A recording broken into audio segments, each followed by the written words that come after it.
with another episode of the FixFitness guys.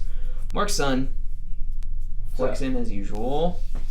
Yinka Cairo, doing nothing as usual, besides hitting play.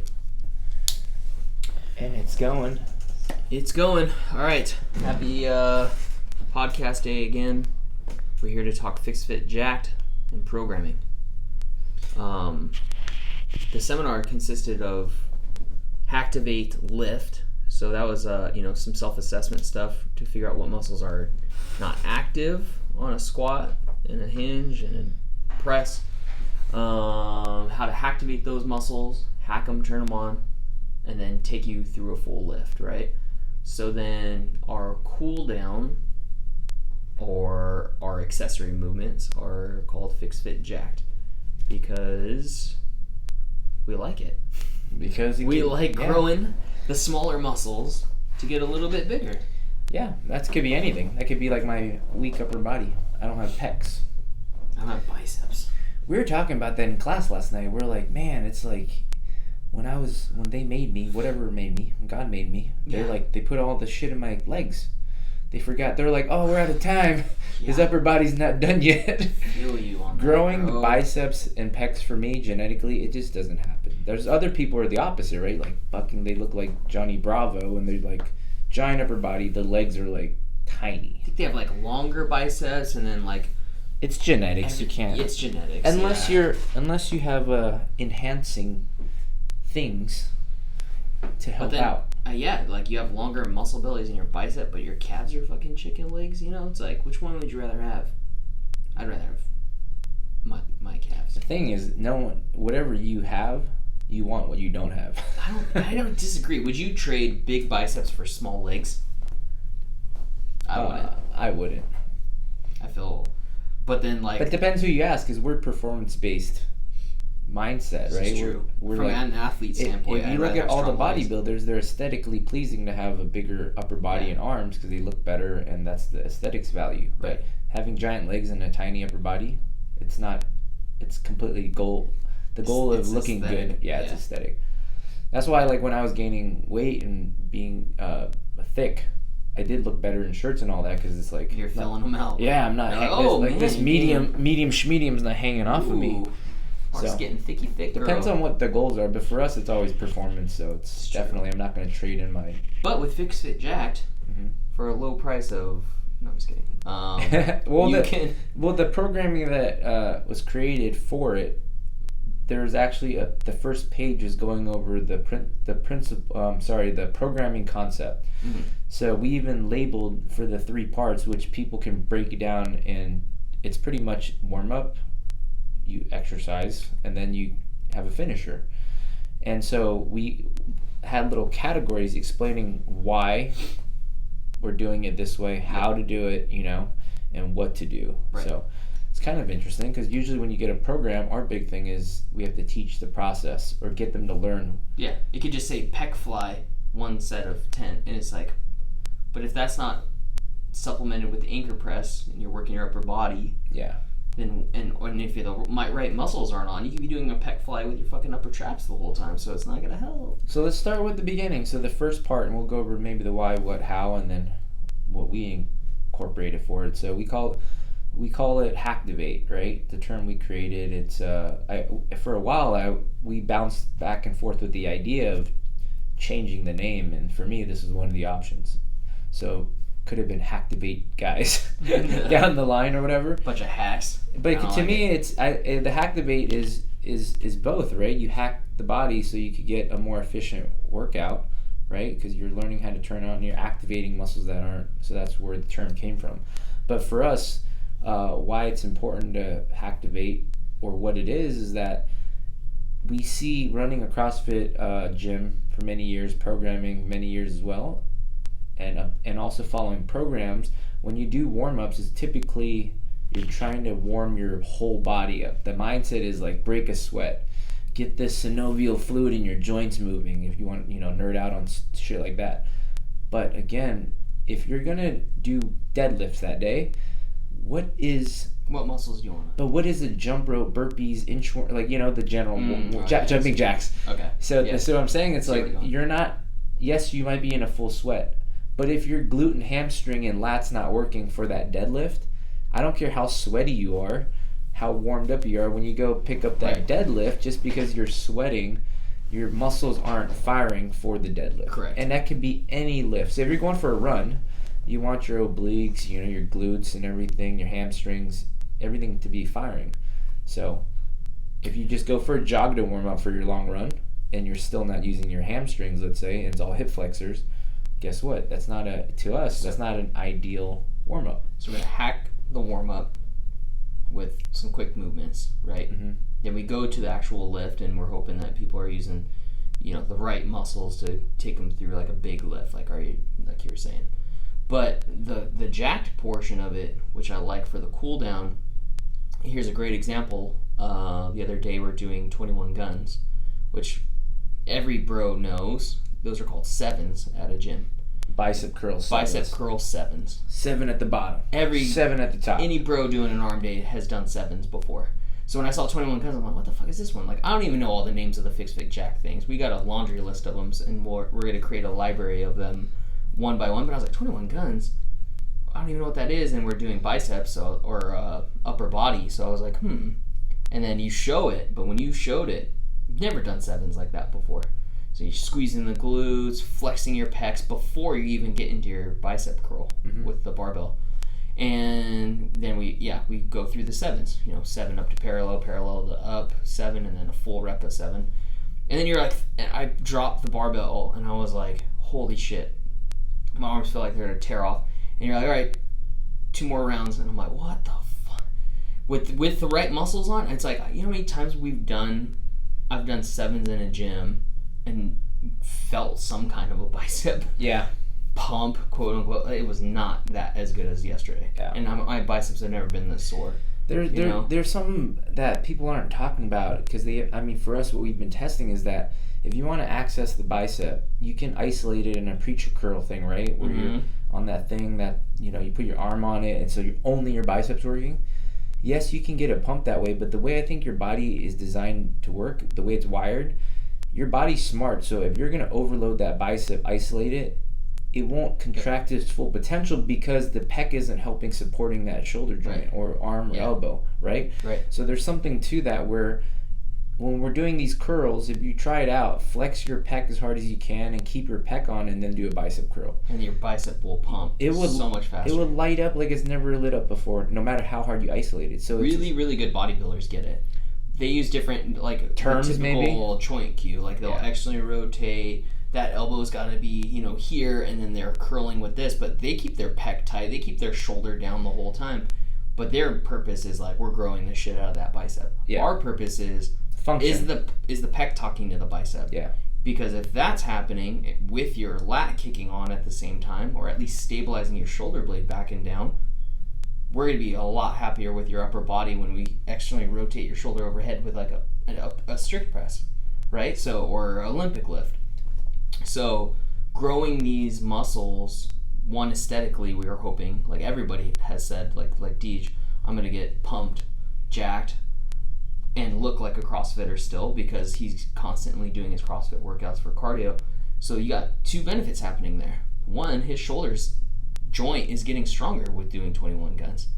2, he's also getting bigger biceps, which he's like, I'm down to grow these things. He's never followed a bodybuilder style workout before, he said. He's having trouble getting his body into isolated body part movements, which is a bodybuilder's mentality. It's hard. If you work out with like a really legit bodybuilder, just watch it. It's intense. Dude. Yeah. They freaking fry themselves. They are very good at isolating that muscle that they're using, right? So that they could use that muscle predominantly to do the movement, but to get the training. Bros are not doing that at a 24-hour, you know what I mean? But like they think they are, but they're like... And that'd be fun one day. I still want to, I really want to work with a bodybuilder, because they're like, it's interesting to pick their brain. If we're like... The really smart ones are really fucking good. We're trying to target mid-trap for bench and back squat, how do you guys target mid-trap, right? Go, face pull, you ready? And then they pump it, and then they pump it, and then they pump it. And, like Mark Bell, powerlifter, My buddy's a powerlifter, Jordan Shallow, Muscle Doc. He works out with professional bodybuilders too, and they both say they sound the same when they talk about when they work out with a bodybuilder. Yeah. They get fucked up. Yeah. Because they're like, you can't hang with them. You know, their muscles are performing like Mark Bell and Shallow are trying to deadlift 700 pounds. Yeah. Right?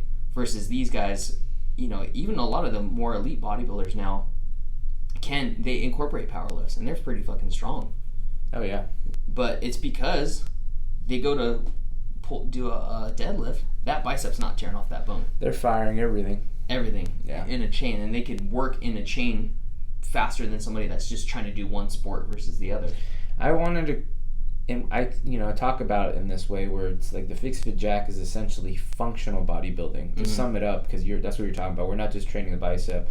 We're training the bicep for movement. And if you need to do a kipping pull-up, a deadlift, whatever, your bicep's not doing all the work by itself. But the issue is that there's already a brand from Marcus Philly, a ex-CrossFitter. I don't even know if he's ex-CrossFit Games athlete, but he has his brand called Functional Bodybuilding. And so a lot of people do it, and what I see is that what's different is that it's still just programming. They're doing a lot of like upside down kettlebell, split lunge press, and you see all these like accessory drills, but there is still a missing component of like assessing, figuring out when you do this upside down kettlebell split lunge press or Bulgarian splits. Exactly. Yeah. So you can still, just because these are great like PT bodybuilding type of drills, if the intent is off, other than, hey, do more of this, you're probably going to net some benefit because if you're doing a split squat, right? Of course, you're still giving your leg to work by itself, but you can still do it wrong or do too much of it, you know? So that's why I don't call it functional bodybuilding. FixFit Jack's more catchy anyways, but that's the idea, is that I just love that name. It's and anybody that's training. Followed our FixFit Jacked in the past has just felt fucking better. Your posture walking around just feels better. Well, the thing too, it makes it easier to kind of put your toes in the water. Like DJ talked about it when he was here. He was like, he just followed FixFit Jacked, and he was PRing left and right, less injuries, and he didn't even follow the full protocol. That's why this time around, for following an 8-week, doing both, that's like the ceiling's so much higher, you know? Yeah, and honestly, what I've noticed already in the first few weeks of doing FixFit Jacked is that I took an intention a little bit differently. Like you were saying, like if we're doing 21 guns, in the past I probably would have been like, I want my bicep on, you know, like I really want to fill in the bicep. This time I'm like, yeah, I want to flex the glutes and flex the pecs. I want that chain to happen because I'm following the protocol, because this is being intentful for my lifts, right? But what I'm finding is really quickly is that if I go slow with it and on that like that eccentric like deload down, the muscles shut off for me. So it's like, oh, it's easy to like go here, or oh god, what was the other movement I was doing? It's like it's always on the relaxation portion of it, the eccentric like lengthening of the muscle. Yeah, that shit shuts off. It was in the seminar actually that you pointed that out to people. Like they're going for a full rep and they're flexing everything really tight, but as they let go of that rep, everything fucking shuts off. Yep. So like when I let go, that's when my shake starts happening, and it's like, oh, like so I've been doing that and getting really sore in the spots that I want to get sore at. Like you have to look for it first, you know, because most of the time when you're following program, you complete the rep, right? We're like, okay, range of motion is on a bench press is the bar touches my chest and you lock out. And then no one talks about, okay, when you're bringing it back down for the next rep to get to whatever, you know, it's just, I mean, people are, but the masses, the majority of the people we're trying to reach are not thinking about that. And it's not complicated. It's on a piston is where you'll feel it. You like come up from a squat or a piston or one-legged squat. People just like come up and stay tight, and then they kind of drop back down, and then come up, stay tight. I always would just drop back down and try to focus on hinging back. But at the seminar, you were like, you got to maintain that arch and flex it on the way back down. That was actually our first workout together where we were doing piston squats, and I was like, dude, I'm not flexing it on the way back down. And I started doing that, and I was like, oh, God, everything's shaking. There's no tension on the way down. Tension on the way back down, I was like, holy shit, sore the next day. My glutes, and then 21 guns, bicep sore the next day. I'm like, what, dude? It's because I'm flexing under the entire tension zone. Needs to be under fucking tension, so you gotta flex it the whole time. So that's kind of like the program idea. Like we didn't even realize that we're creating a program template. We had to put something together because we have this process, this program. We're getting 8 weeks. It's fine tuning. But then once I put it down on paper and looked at it, I was like, this is like such a better way to look at exercise or movement or lifting or whatever, because we just talked about the Hacktivate is you don't have to waste time doing like 20 minutes of running and all these weird roll your quads out and stretch and all that, because it doesn't make any sense. You don't want to turn off muscles before you run or lift or play soccer, right? So the Hacktivate, that's the goal. And then now after you work out, what does everyone tell you to do? Stretch, roll out, accessory drills. And for us, the FixFit Jack has that recovery component, number one, where it's like if you did a lot of, let's say, benching and your upper trap is lit up, it's on fire. Yes, it makes sense. And what people are doing is that recovery component. You could spend 20 minutes digging out your trap with a Theracane, a Theragun, whatever, right? And you might get temporary relief. But for us, if you get the right muscles to pump that you did not use on that bench press, then that trap turns off. Your pec and your teres turns on. It's like, it's just such an easier way to target the actual problem. If your overdeveloped trap is on fire, it's knotted up, you cannot go against the grain. Exactly. Your shit is guarded for a reason. It's not going to let go. And now we just know that from trial and error, right? Where we're like, this FixFit pumped and jack stuff is like just making my shoulders feel better. Yep. And we're like, in my head, I'm like, yeah, turning on all these small muscles around your shoulder joint, flexing your hamstring around your knee joint, like that's just going to be better for the actual joint itself to get some rest that night, right? So it's like I already knew that, and we're going to protect those joints from getting injury because their stabilizer muscles are stronger. But now we're just going to go right into this as a cool down. Yeah, you have to force the issue because you already know that when you're challenging yourself, which we'll talk about the lift or the exercise, right? You can't move perfect because you're always looking to push the envelope. You're going to run a faster mile, you're going to lift a little heavier, whatever. And we found out pumping it till fatigue, right? Like we're like, yeah, 21 guns was 3 sets of 7, but like by the end, I kept lowering my weight each time. I started off with like 5s on the get a better pump. Then I went down to no weight. Then I went down to the girls bar. Like shit, dude. Like you get more of a pump that way, but I was able to go to a failure on each weight. Yeah. Right. So it's just like pumping that muscle flushes out that lactic acid. Like it's so good for you. So the journey is like when we first started, and we talked about it in both workshops, and it's like I remember when anyone would tweak our backs, during this process. DJ and I are like, cool, grab a sandbag, and we're doing like sandbag pistons, Yep. And then your back immediately feels better, and that was like protocol. Yeah, we were just like, we didn't know why, yep. But not just holding isometric flexes or stretching on the opposite end. It's like once we got all the lower abs, obliques, your hamstring, your VMO, the right parts of the glutes to fire, that lower back released. So we did it not knowing how it actually worked, but now we know how it works, so we're incorporating it. So that's why it's a choice. It's a better program because you're gonna spend, let's say, 10-15 minutes stretching, rolling out, doing accessory drills, whatever you were gonna do, but at least utilize it to actually work towards the intent of a cool down. Yeah. Which is recovery and growing muscles that you're not using, which is accessory drills. Well, that's why it's so cool that we just already know that you should, hit these certain workouts right around it. But what you said at the seminar, which was so awesome, is like, this looks overwhelming, like the hacked portion, or the jacked portion. Yeah. Because there's a bunch of lists of names, all these crazy things. It's like, we'll slowly build these, but that's so customizable. You know what I mean? Like, if you don't want to do 21... That's not the point. Yeah, the point isn't to memorize all these different workouts. Pick right? one, and it's not even like, this one today. You should know, like, in this case, we're doing pull-ups today, so I'm going to do 21 guns to help my bicep turn on to take pressure off of the bicep from doing pull-ups, right? So that's what's nice. But you were saying at the seminar, like, if you could just Hacktivate, like if you're brand new to this, you could just do the Hacktivate the whole time. Yeah. And we'll be happy with you. Because that's like learning the first step, right? Like that's addition, and then the back squats subtraction, right? Like stay there. Yeah. Because yes, there's going to be more complicated formulas, but we're not ready for it yet. If you Hacktivate with these pistons, and then go for your jog around your block, your normal mile around your house, and you come back and go, holy crap, my glutes are sore. Me and you are like, dude, you fucking did it. Yeah. Or if congratulations. Or if they get shin splints or knee hurts or lower back gets tight after, And if they ask that question again, wow, I wonder what happened. You're one step in. You're good. Yep. Because now you're realizing that it's not just some miscellaneous freak accident. It's just something happened. What didn't you use? Just find that light bulb moment we've talked about, and that's where we're excited to, like where I was telling you, I talked to an instructor of a dance instructor, and she squats and goes, my knee hurts. And then I talk her through a FixFit type of squat and assess it with her, and she squats again. She comes up and I go, where'd you feel that? And she points to her belly button. She's my abs. And I fucking see her eyes light up. Yeah. And I'm like, there you go.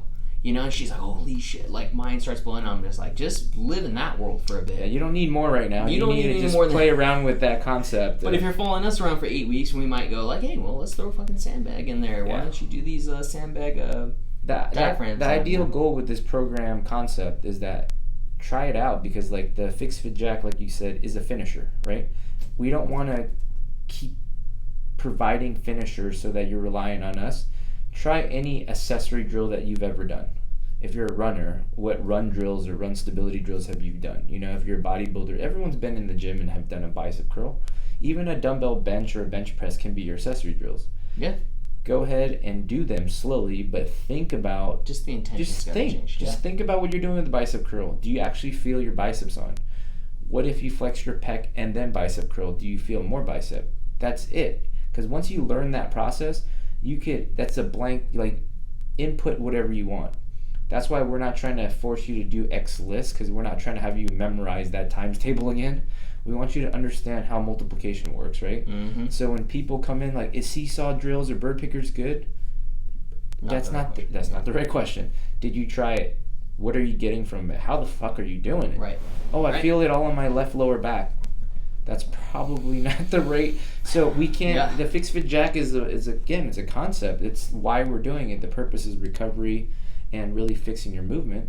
That's it. It's not any specific list. Still using it as that assessment tool, like we were saying too. Yeah, that's what we're trying to get people to be like, hey, just first couple weeks of our 8 weeks of program is we're just learning the basics of the activate, the lift. Another good point to bring up is like some people right now are doing like a piston squat, or they're doing their deadlift hinges, and they're like, I'm having trouble with my VMO. Yeah. You're like picking like a activation movement, like you're going to do single leg piston squats. Yep. Live down there until it turns on, you know? Yeah. Or actually that's more of a activate, but maybe at the end of that you're like... No, it's a good point you brought up there, because people are like, well, what's the difference? And the difference is that you're turning on the muscles and you're rewiring the way you move right before exercise. That's activate. But that's where we used to stop. So let's say you use a band, bro, and you get your lat to turn on, so then you could do pull-ups or something else with it, right? It's great. But that doesn't necessarily mean that lat got its attention to train. Right. After the workout, our indicator or the instruction is, now after I'm done with my deadlifts, we're going to fucking make that lat work till failure. So we're taking the concept of how muscles actually grow together, which is bodybuilding. So we're using the same type of mindset, that drill again. The intention's different. Yep. That band row is not just to activate, it's to FixFit Jack. You see what I'm saying? Feed it. So there is a difference. Telling people at the seminar too, because they're like, oh, this shit's like cramping, or I feel my medial hamstring finally kick on. I'm like, now you got to feed it. You know, just because you found it, that's dope. That's what this movement process is for. But now you gotta, like you said, just think about until failure. Think about how many strength and conditioning programs outside of the general Globo Gym workouts. Okay, so we'll just label general Globo Gym workouts are like bodybuilding. Yeah, body 3 parts. sets. You know, drop set, pyramid, whatever. Think of any CrossFitter, Olympic weightlifter, powerlifter.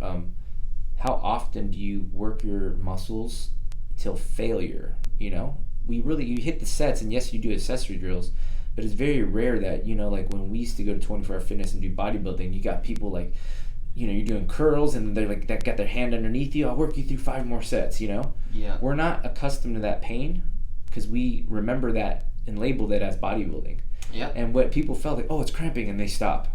It's like, come on, bro. You got to keep going and challenging that muscle to actually fire. If you're doing the curls and you're like, oh, my pec's about to cramp, and you quit, then you're not training it under stimulus that we want. It's never to gain that stamina. In CrossFit, I barely get that. We might do something like Tabata squats or something where you do a high reps of body weights. But even something like Cindy, where you're not going to failure, you're limited by oxygen, and that's where most functional fitness athletes struggle these days. Is that, think about it. When are you limited in your workout? It's because you can't breathe. you're not physically doing thrusters or front squats or cleans till your muscles are like giving out. Yeah. You give up and you take breaks because you just can't breathe. Well, you got to think too. The pump brings blood flow to it. Blood has oxygen, man. Your muscles are gonna not cramp in the middle of the workout. I think we're just scared of it because it hurts. Right when we do a set of like 21 guns the right way, everything's on fire. Dude. Remember in the seminar, the hack debate or whatever, I had them do it like a FixFit jack where we were holding kettlebells doing lat hinges, and we couldn't even get through 40 seconds without like half the group putting the kettlebells down. Mm-hmm. 40 seconds of your muscles staying on, and we can't do that. That's a problem. And we're pretty lightweight. I was holding 15-pound dumbbells. Yeah. And I was sweating, and I was like, shit, I'm tired. So, that's exactly why. Yeah, bad posture, man. This is what bad posture does. And then to kind of close Everybody it out has it. with the program concept, it's Hacktivate is a warm-up, a better warm-up, let's say, ideal warm-up. And then you have the FixFit Jack, which is a better cool-down for recovery and getting the pump. And then the middle part is really any exercise. We're testing lifting.